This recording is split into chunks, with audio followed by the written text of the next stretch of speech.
Assalamualaikum warahmatullahi wabarakatuh. Alhamdulillah wa syukurillah wa la hawla wa la quwwata illa billah. Wa la musannifu rahimahullah ta'ala wa nafa'ana fi tasi amin. Rabbi shrah li sadri wa yassir li amri wahlul 'uqdatam min lisani yafqahu qawli. Allahumma syahid alaina kulla asrin rabbi yassir wa la tu'assir rabbi judi ilman wa fahman wa aqlan wa yaqinan bi rahmatika ya arhamar rahimin. Subhanaka la ilma lana illa ma 'allamtana innaka antal alimul hakim. Bismillahirrahmanirrahim.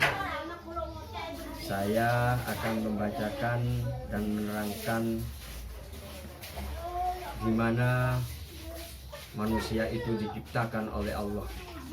Jadi penciptaan manusia itu sendiri gimana?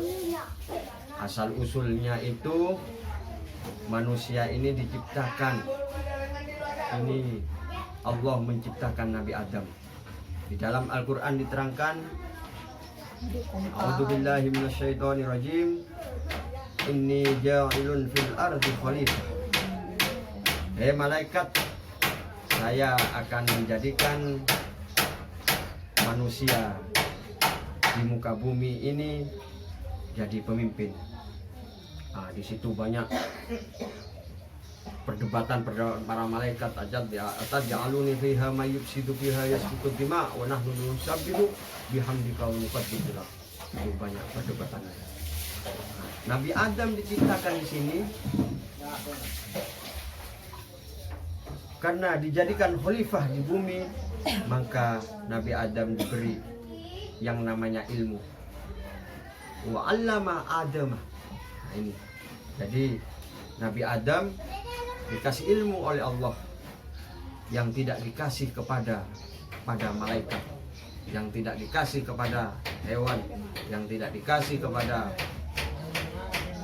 iblis. Sehingga Nabi Adam, manusia ini makhluk yang paling sempurna karena dengan ilmu ini, makhluk yang terhormat.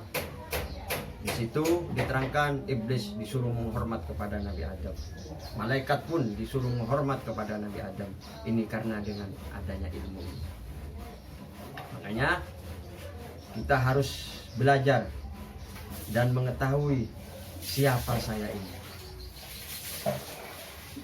dan sedang apa saya ini dan kemana saya ini. Itu.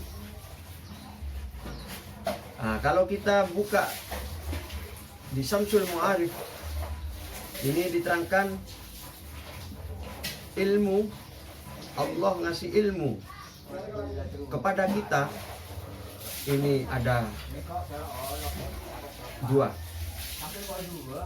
ilmu am dan ilmu khos. Jadi kalau am ini untuk kita semua manusia ini, sampian saya. Tapi kalau khos ini diberikan kepada aulia, diberikan kepada nabi. Kalau am ini diberikan kepada kita dengan belajar huruf alif, ba, ta sampai iya, abjad hawas itu.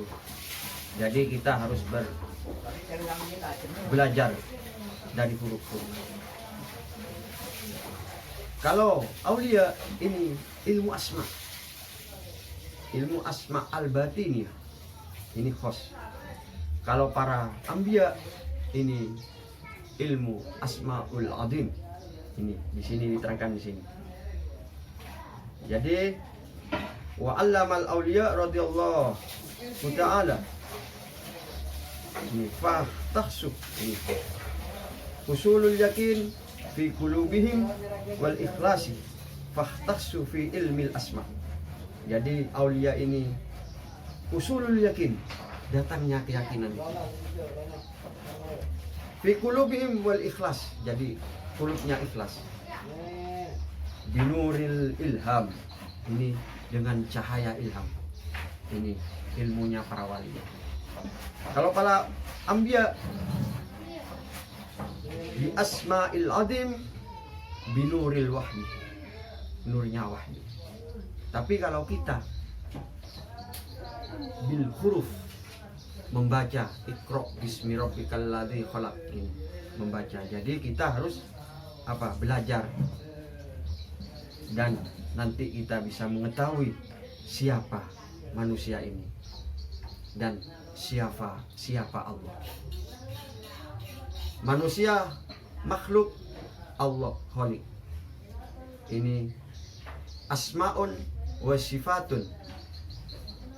Jadi sifatani, sifatnya Allah dan sifatnya manusia ini sama, tapi sifat itu dimiliki oleh Allah. Rasid mendengar, Rasid berbicara. Allah sami'un, Allah alimun. Nah, itu di sifatnya wujud, idam, bakok, muhalafatul ilahati, terus sampai 20 itu. Jadi kita harus mengerti. Jadi di kitab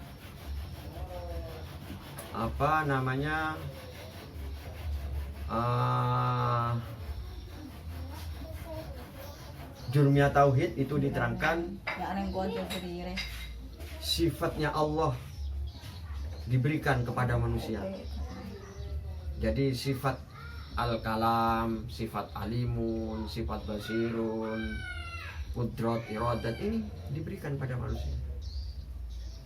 Jadi sifat itu di manusia ini itu sifatnya Allah. Ini makanya kita harus mengerti siapa saya ini. Itu. Jadi man arafa nafsahu faqad arafa Allah di situ. Jadi siapapun yang mengerti dengan dirinya maka akan mengerti dengan Allah.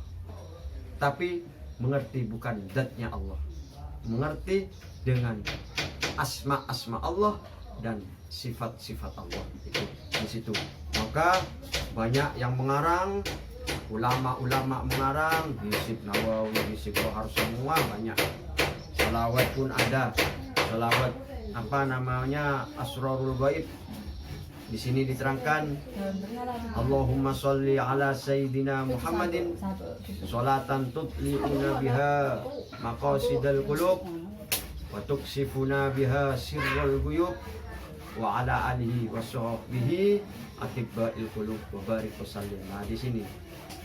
Jadi intinya membaca sholawat kepada Nabi Muhammad sallallahu alaihi wasallam supaya tutli'una biha maqasidil qulub. Jadi supaya dikeluarkan dalam hati ini dan dibuka waktu sifuna biha sirrul ghuyub, dibuka sirnya ghuyub, sirnya gaib, atibba'il qulub, supaya hati ini bagus, anteng di situ. Makanya manusia ini harus dan fardu ain wajib belajar ilmu nahwu, sorof, fikih, tauhid, itu harus. Karena di dalam manusia itu sendiri ada yang namanya Adam dohir ini, ada yang namanya batin ini, hati, usus ini, semua di dalam. Ada yang namanya goib, pikiran, lintasan, kalamul qalbi, itu. Ada yang namanya sir. Makanya mengerti harus 4 ke 5 pancar. Jadi kita ini mempunyai 4 ke 5 pancar Allah. Ini harus mengerti, sehingga kita bisa duduk di dunia ini. Apa tujuan kita ini? Apa Allah menciptakan? Untuk apa kita diciptakan? Untuk siapa dan bagaimana? Duduk di apa saya ini? Dan akan kemana saya ini? Nah, di situ harus kita sadari, kita tafakur kepada Allah, memperbanyak membaca, belajar, supaya kita mengerti dengan diri kita sendiri. Di dalam kitab Al-Quran surat Al-Waqiah ini sangat penting. Di surat Al-Waqiah ini di ayat falaula idza balagatil hulqum, ini dikala kamu, ruh kamu dicabut oleh malaikat Israel sampai ke tenggorokan, bagaimana kamu? Itu apa yang kamu banggakan dan harus apa kamu ini? Idza balagatil hulqum. Jadi surat Al-Waqiah ini kalau diresapi, kalau ditafsiri, kalau dimengerti, insya Allah orang ini menangis, insya Allah orang ini sadar akan dirinya. Jadi ihdinas siratal mustaqimnya ini jalan yang pas menuju ke akhirat. Karena di dunia ini hanya sementara, umur kita 50 atau 70, tapi kalau di akhirat ini abadan, khalidina fiha abadan. Ini mohon maaf kalau ada kekurangan, saya minta maaf. Semoga ilmu ini bermanfaat bagi kita semua sehingga menjadi amal jariah. Amin amin. Allahumma amin. Assalamualaikum warahmatullahi wabarakatuh.